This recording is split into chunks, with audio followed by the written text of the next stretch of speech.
Quentin Brown, Prepared Public Speaking, Covington High. Agriculture and its processes are responsible for about 21.1 million jobs across the world. It feeds about 80% of the worldwide population, but it does have some negative impacts. These impacts are global warming, some pollution caused by carbon dioxide, and pesticides we use to keep our crops clean and healthy, and some erosion caused by the tilling of topsoil to plant crops to feed the population. While we cannot stop farming altogether, we can take steps in order to reduce the impacts of agriculture's negative side. So one way we can reduce the impact of using pesticides is by using GMOs in our crops, which will protect them and provide higher yield rates from pests and crops. We can also bring in other predators to feed on the prey that will feed on our crops. We can bring in cats to bring down the rodent population and protect our grain while it's in storage. Or we can introduce chickens to eat aphids and other vegetable-eating insects. And a way that we can reduce the carbon dioxide problem is through keeping up routine maintenance on all equipment and machines on your farm.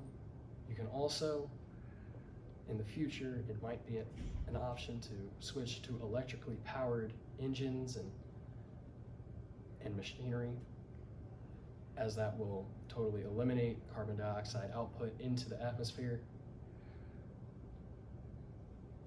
On the topic of overgrazing and erosion caused by overgrazing, you can rotate your cattle into different fields to ensure that the native vegetation has time to regrow so that it can keep the topsoil preserved and healthy so that it does not all erode away.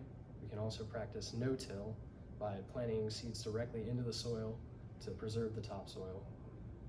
You can also practice reduced till, which is a shallow, less aggressive, less intense tilling of the ground that provides less erosion to happen.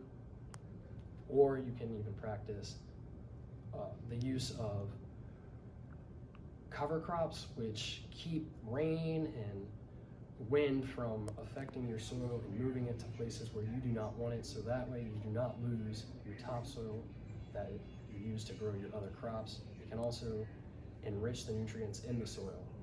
Overall, agriculture has many downsides, but they can all be solved or reduced to better help the environment and better help the outcome and input that agriculture provides for the world's population when it comes to feeding and providing for our population.